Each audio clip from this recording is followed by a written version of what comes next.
পশ্চিমবঙ্গ রবীন্দ্র মুক্ত বিদ্যালয় সংসদের চলতি শিক্ষাবর্ষের আমার প্রিয় উচ্চ মাধ্যমিক পরীক্ষার্থীবৃন্দ, তোমাদের সবার জীবনে সাফল্য এবং উন্নতি কামনা করে আজ সদ্য সমাপ্ত 2025 উচ্চ মাধ্যমিক ফাইনাল পরীক্ষায় সাবজেক্ট এডুকেশন অর্থাৎ শিক্ষা বিজ্ঞানের উপরে যে প্রশ্নপত্র এসেছিল সেই প্রশ্নপত্রের আলোকে প্রশ্ন উত্তরে একটি ভিডিও তোমাদের উদ্দেশ্যে উপস্থাপন করছি। বিভাগ ক, কোশ্চিন নাম্বার 1, নিচের প্রশ্নগুলির বিকল্প উত্তরগুলি থেকে সঠিক উত্তরটি বেছে নিয়ে পূর্ণ বাক্যে উত্তর দাও, যে কোনো 12টি। আমার প্রিয় পরীক্ষার্থী, এই বিভাগে তোমরা দেখতেই পাচ্ছ এ ধরনের প্রশ্ন যদিও কাউন্সিল থেকে বলা হয়েছিল, কিন্তু বিগত বছরগুলিতে এ ধরনের প্রশ্ন কিন্তু আসেনি, অর্থাৎ এমসিকিউ ধরনের প্রশ্ন আসেনি। যে ধরনের প্রশ্ন এসেছিল সেগুলো হচ্ছে প্রশ্ন এবং উত্তরে এক বাক্যে উত্তর লিখতে হয়েছিল। এবারে প্রশ্নের ধরন চেঞ্জ হয়েছে, এমসিকিউ ধরনের প্রশ্ন হয়েছে। যাই হোক, এবারে উপস্থাপন করছি যে ধরনের প্রশ্ন এসেছিল সরাসরি। কোশ্চিন নাম্বার 1, এডুকেয়ার শব্দটির অর্থ হলো অপশন এ লালন পালন করা, বি শিক্ষাদান করা, সি নিষ্কাশন করা, ডি এগুলির কোনোটি নয়।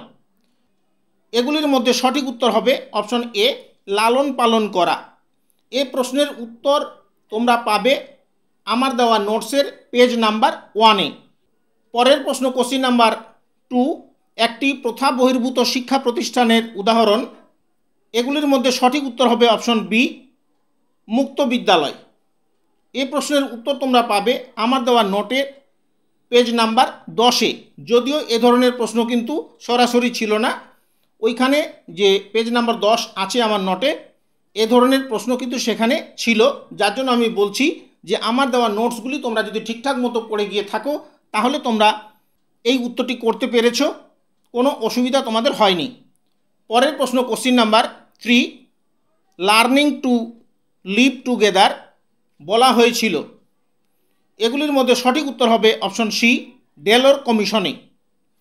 পরের প্রশ্ন কোশ্চিন নাম্বার 4, উপনয়ন হলো। এগুলির মধ্যে সঠিক উত্তর হবে অপশন এ বৈদিক শিক্ষার শিক্ষারম্ভ। আমার দেওয়া নোটস যদি তোমরা পড়ে থাকো, বৈদিক যুগের উপরে যে বড় প্রশ্ন এবং উত্তর আমার নোটে ছিল, তোমরা অবশ্যই সেই নোটটা পড়েছো, আর পড়ে থাকলে এই উত্তরটি তোমরা করতে পেরেছো। পরের প্রশ্ন কোশ্চিন নাম্বার 5, উডের ড্যাশ পেজ প্রকাশিত হয়। এগুলির মধ্যে সঠিক উত্তর হবে অপশন ডি 1854 সালে। এই প্রশ্নের উত্তর তোমরা পাবে আমার নোটের পেজ নাম্বার 11-তে। পরের প্রশ্ন কোশ্চিন নাম্বার 6, কোঠারি কমিশনের অপর নাম। এগুলির মধ্যে সঠিক উত্তর হবে অপশন এ ভারতীয় শিক্ষা কমিশন। এই প্রশ্নেরও উত্তর তোমরা পাবে আমার দেওয়া নোটসের পেজ নাম্বার 55-তে। পরের প্রশ্ন কোশ্চিন নাম্বার 7, মোটিভেশন কথাটি এসেছে। এগুলির মধ্যে সঠিক উত্তর হবে অপশন ডি মুভার্স থেকে। পরের প্রশ্ন কোশ্চিন নাম্বার 8, মনোযোগের ব্যক্তিগত নির্ধারক। এগুলির মধ্যে সঠিক উত্তর হবে অপশন সি মেজাজ। পরের প্রশ্ন কোশ্চিন নাম্বার 9, প্রাচীন অনুবর্তন হলো। এগুলির মধ্যে সঠিক উত্তর হবে অপশন বি এস টাইপ। পরের প্রশ্ন কোশ্চিন নাম্বার 10, অন্ধ শিশুদের শিক্ষাদানের পদ্ধতি হলো। এগুলির মধ্যে সঠিক উত্তর হবে অপশন বি ব্রেইল পদ্ধতি। এই প্রশ্নের উত্তর তোমরা পাবে আমার দেওয়া নোটসের পেজ নাম্বার 52-তে। পরের প্রশ্ন কোশ্চিন নাম্বার 11, 2, 3, 4, 8, 2, 7, 5, 2, 5 এই স্কোরগুলির মোট কত? এগুলির মধ্যে সঠিক উত্তর হবে অপশন সি 2। পরের প্রশ্ন কোশ্চিন নাম্বার 12, ইন্টারনেটের মাধ্যমে শিক্ষা গ্রহণের পদ্ধতিকে বলে। এগুলির মধ্যে সঠিক উত্তর হবে অপশন সি ই লার্নিং। পরের প্রশ্ন কোশ্চিন নাম্বার 13, দূরাগত শিক্ষাদানের ক্ষেত্রে গুরুত্বপূর্ণ হলো। এগুলির মধ্যে সঠিক উত্তর হবে অপশন এ ভিডিও কনফারেন্স। এ প্রশ্নের উত্তর তোমরা আমার নোটে পাবে পেজ নাম্বার 37-এ। নিশ্চয়ই তোমরা এই প্রশ্নের উত্তর সঠিকভাবে করতে পেরেছো।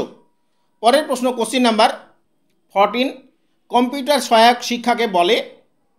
সঠিক উত্তর হবে অপশন এ কল। এ প্রশ্নের উত্তর তোমরা পাবে আমার দেওয়া নোটসের পেজ নাম্বার 12-তে। আমার প্রিয় পরীক্ষার্থী, এবারে তোমাদের উদ্দেশ্যে উপস্থাপন করছি বিভাগ খ, কোশ্চিন নাম্বার 2। নিম্নলিখিত প্রশ্নগুলির অতি সংক্ষেপে উত্তর দাও যে কোনো 6টি। এই প্রশ্নের জন্য বরাদ্দ নম্বর ছিল 2 গুণিত 6 মোট 12। প্রথম প্রশ্ন কোশ্চিন নাম্বার এ, শিক্ষার ব্যক্তিতান্ত্রিক ও সমাজতান্ত্রিক লক্ষ্যের যে কোনো দুটি পার্থক্য লেখো। পরের প্রশ্ন কোশ্চিন নাম্বার বি, নিয়ন্ত্রিত শিক্ষার দুটি প্রধান বৈশিষ্ট্য লেখো। এ প্রশ্নটি কমন ছিল এবং তোমরা যারা আমার কাছ থেকে নোট নিয়েছো, নোটের পেজ নাম্বার 9 এ প্রশ্নের উত্তর তোমরা দেখতে পাবে। পরের প্রশ্ন কোশ্চিন নাম্বার সি, ব্রাহ্মণ্য যুগের পাঠ্যক্রমের মধ্যে কি কি বিষয় অন্তর্ভুক্ত থাকতো। এ প্রশ্নটিও কমন ছিল।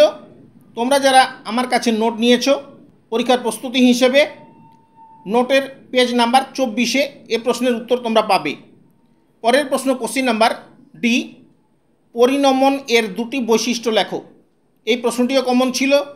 এই প্রশ্নটির উত্তর তোমরা সরাসরি পাবে পেজ নাম্বার 20-তে।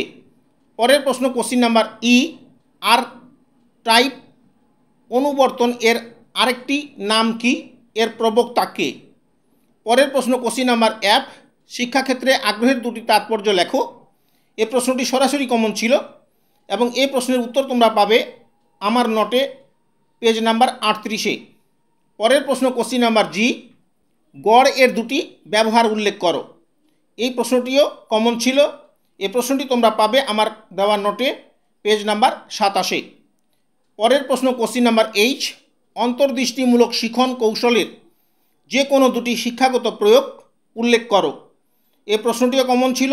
এই প্রশ্নটি তোমরা পাবে আমার দেওয়া নোটের পেজ নাম্বার 19-এ। পরের প্রশ্ন কোশ্চিন নাম্বার, এবারে উপস্থাপন করছি বিভাগ গ, কোশ্চিন নাম্বার 3, নিম্নলিখিত প্রশ্নগুলির উত্তর দাও যে কোনো 9টি। এ বিভাগের জন্য মোট বরাদ্দ নম্বর ছিল 4 গুণিত 9 মোট 36। প্রথম প্রশ্ন কোশ্চিন নাম্বার এ, শিক্ষাক্ষেত্রে বহু মাধ্যমের গুরুত্বগুলি লেখো। এই প্রশ্নটি সরাসরি কমন ছিল। এই প্রশ্নের উত্তর তোমরা পাবে আমার দেওয়া নোটিস পেজ নাম্বার 31-এ। পরের প্রশ্ন কোশ্চিন নাম্বার বি, মধ্যম মান নির্ণয় করো। 31, 42, 56, 81, 44, 51, 60 এবং 72। পরের প্রশ্ন কোশ্চিন নাম্বার সি, প্রতিবন্ধী শিশুদের শিক্ষার মূল প্রয়োজনীয়তাগুলি উল্লেখ করো। এ প্রশ্নের উত্তর তোমরা পাবে আমার দেওয়া নোটসে পেজ নাম্বার 66-তে। পরের প্রশ্ন কোশ্চিন নাম্বার ডি, গেস্টাল্ট তত্ত্বে প্রত্যক্ষণের নীতিগুলি লেখো। এ প্রশ্নটিও কমন ছিল। এ প্রশ্নের উত্তর তোমরা পাবে আমার নোটে পেজ নাম্বার 63-তে। পরের প্রশ্ন কোশ্চিন নাম্বার ই, স্পিয়ারম্যান এর দ্বি উৎপাদন তত্ত্বে জি এর বৈশিষ্ট্যগুলি লেখো। এই প্রশ্নের উত্তর তোমরা পাবে আমার দেওয়া নোটসের পেজ নাম্বার 60-এ। পরের প্রশ্ন কোশ্চিন নাম্বার এফ, মনোযোগের বিষয়গত শর্তগুলি আলোচনা করো। কোশ্চিন নাম্বার জি, আব্রাহাম মাসলো তার তত্ত্বে চাহিদার ক্রমপর্যায়কে কিভাবে সাজিয়েছেন। পরের প্রশ্ন কোশ্চিন নাম্বার এইচ, শিক্ষার সমসুযোগ সুনিশ্চিত করার জন্য 1986 সালে জাতীয় শিক্ষানীতিতে কোন কোন দিকের শিক্ষার উপর জোর দেবার কথা বলা হয়েছিল। এই প্রশ্নটির উত্তর তোমরা পাবে আমার দেওয়া নোটসের পেজ নাম্বার 63-তে। পরের প্রশ্ন কোশ্চিন নাম্বার আই, উডের ড্যাশপেজ সম্পর্কে সংক্ষেপে টিকা লেখো। এই প্রশ্নটিও কমন ছিল। এই প্রশ্নটি তোমরা পাবে আমার দেওয়া নোটসের পেজ নাম্বার 69-এ। পরের প্রশ্ন কোশ্চিন নাম্বার যে, ব্রাহ্মণ্য শিক্ষা ও বৌদ্ধ শিক্ষার ব্যবস্থার মধ্যে পার্থক্যগুলি আলোচনা করো। এ প্রশ্নের উত্তর তোমরা পাবে আমার দেওয়া নোটের পেজ নাম্বার 47-এ। পরের প্রশ্ন কোশ্চিন নাম্বার কে, ডেলর্স কমিশনের উল্লিখিত কাজের জন্য শেখার উদ্দেশ্যগুলি কি কি। তাহলে এই বিভাগে প্রশ্নের উত্তর চাওয়া হয়েছিল 9টি এবং তোমরা এখান থেকে কমন পেয়েছো 7টি প্রশ্ন তোমরা এখান থেকে কমন পেয়েছো, অর্থাৎ এখানে 2টি প্রশ্ন তোমরা কমন পাওনি। আগের বিভাগে বিভাগ ক্ষয়ে চাওয়া হয়েছিল 6টি প্রশ্নের উত্তর, তোমরা এখান থেকে পেয়েছো 6টি প্রশ্নেরই উত্তর তোমরা সেখান থেকে করতে পেরেছিলে, অর্থাৎ এখানে 100% তোমরা করতে পেরেছো। এবারে উপস্থাপন করছি কোশ্চিনের বিভাগ ঘ, কোশ্চিন নাম্বার 4, নিম্নলিখিত প্রশ্নগুলির বিস্তারিত উত্তর দাও, যে কোনো 4টি। এ বিভাগের জন্য মোট বরাদ্দ নম্বর ছিল 4 × 5 মোট 20। প্রথম প্রশ্ন কোশ্চিন নাম্বার এ, সংকীর্ণ অর্থে শিক্ষা বলতে কি বোঝো? পরের প্রশ্ন কোশ্চিন নাম্বার বি, অনিয়ন্ত্রিত শিক্ষার প্রতিষ্ঠান হিসাবে পরিবারের শিক্ষামূলক গুরুত্বগুলি আলোচনা করো। এ প্রশ্নটি সরাসরি কমন ছিল। আমার দেওয়া নোটসের পেজ নাম্বার 65-এ তোমরা এ প্রশ্নের উত্তর পাবে। পরের প্রশ্ন কোশ্চিন নাম্বার সি, মিন নির্ণয় করো। পরের প্রশ্ন কোশ্চিন নাম্বার ডি, শিক্ষা বিজ্ঞানে মনোবিদ্যার প্রয়োগ সম্পর্কে বিস্তারিত আলোচনা করো। এ প্রশ্নের উত্তর তোমরা পাবে সরাসরি আমার দেওয়া নোটসের পেজ নাম্বার 59-এ। পরের প্রশ্ন কোশ্চিন নাম্বার ই, মাধ্যমিক শিক্ষা কমিশনের মতে মাধ্যমিক শিক্ষার বিচার্য লক্ষ্যগুলি কী কী? পরের প্রশ্ন কোশ্চিন নাম্বার এফ, ঊনবিংশ শতকে শিক্ষার প্রয়াসের উপরে 1813 সালের সনদ আইনের কী প্রভাব পড়েছিল? এ প্রশ্নটি তোমরা সরাসরি কমন পেয়েছো আমার দেওয়া নোটসের পেজ নাম্বার 48-এ। তাহলে এই বিভাগে চাওয়া হয়েছিল 4টি প্রশ্ন, তোমরা সরাসরি কমন পেয়েছো 3টি প্রশ্ন। আশা করি তোমরা সবাই লিখতে পেরেছো। যাই হোক, এতক্ষণ সময় ধরে তোমরা যারা আমার উপস্থাপনায় আমার ইউটিউব চ্যানেল ওপেন এডি স্টারের আলোচনা তোমরা শুনছিলে, আলোচনার কোনো অংশ যদি তোমাদের এতটুকু ভালো লেগে থাকে, তাহলে সেই ভালো লাগা থেকে চ্যানেলটির উপরে বেশি বেশি করে লাইক দিয়ে তোমাদের বন্ধুবান্ধবের কাছে বেশি বেশি করে শেয়ার করে দাও। এবং এরকম আরও অনেক গুরুত্বপূর্ণ আলোচনা তথা ভিডিও পেতে তোমাদের মোবাইলের অল নোটিফিকেশন সব বেল আইকন প্রেস করে আমার চ্যানেলটি সাবস্ক্রাইব করে নাও।